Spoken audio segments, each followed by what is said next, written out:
એ વાલીડા મારા વાલા ખોટી ઉપાધિ નહીં કરતો.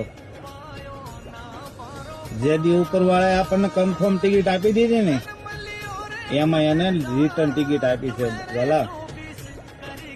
એટલે એવી કોઈના બાપમાં તેવડ નથી કે ટિકિટ કન્ફર્મ કરીને આપી દીધી પછી એને કેન્સલ કરાવી. નહીં, કોઈના બાપનું ન હાલે. મારા બાપાનું જ ન હાલે ને મારે કેન્સલ કરાવી છે. નથી જવું ઉપર, મારે આ દુનિયામાં જ રહેવું છે વાલા.